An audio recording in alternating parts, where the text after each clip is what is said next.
Back to Poison Ivy. We don't have many issues left of the series.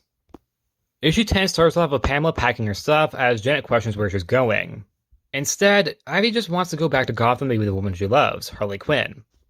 But Janet's just going to some nature retreat to have some fun, because Pamela always just wants to talk about business.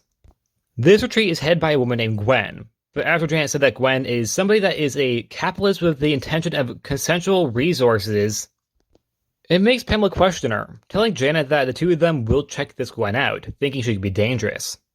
The two drive to California as Janet talks about how she's excited for a juice cleanse, and asks Ivy to not kill anyone until after the cleanse, which is pretty funny. The two arrive at the scene of Gwen greeting all the people here for the retreat, with Ivy taking note despite the fact that this place is annoying, it's not any danger to the green. Janet and Ivy listen to Gwen's whole speech about recycled free tote bags as Ivy says to Janet that Gwen is actually a fraud, only for her to ask, isn't this what Ivy is all about? Ivy leaves the group to go for a walk, only to see something shocking, a barn along with what looks like Jason Woodru's hand on the door. Which, shouldn't be a thing because, she killed him. She bursts into the barn to see that it's just a kitchen staff area. I almost said kitchen staff area. Kitchen staff area. And that Jason wasn't really there. A waitress gives her some weird glass of green juice, with soon the rest of the people arriving in the barn, including Janet.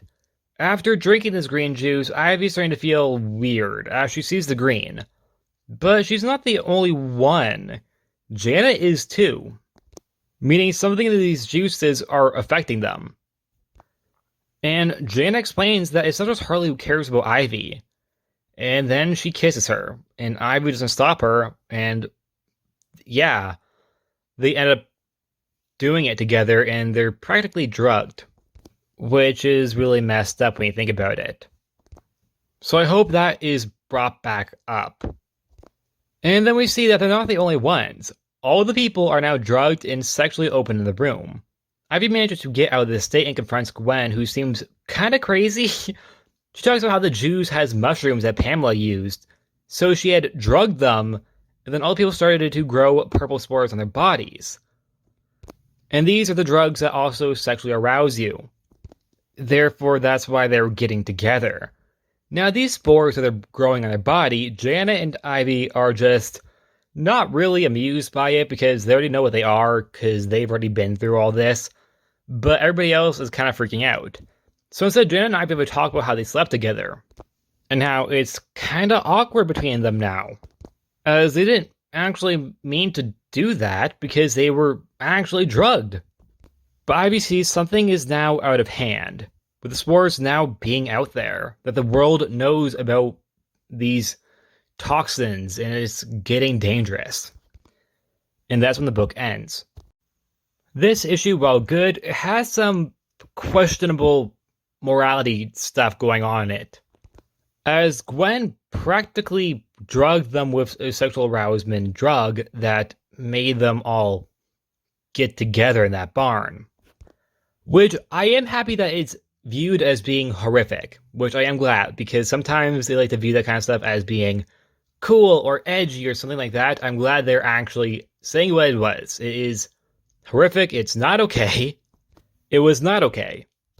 But the story is almost over with a few issues left. So I'm not entirely sure how they're going to wrap this up. And by few, I mean 2.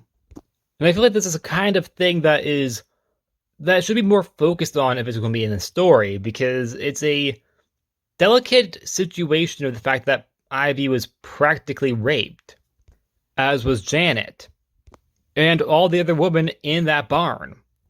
I'm going to go on a limb here and presume that Gwen is going to get killed, probably by Ivy, like Beatrice was, and Woodrue.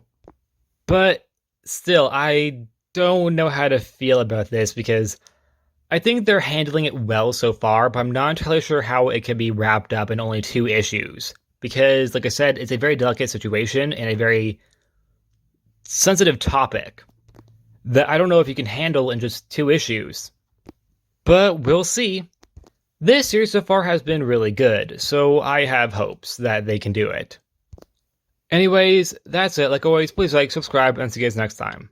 Bye.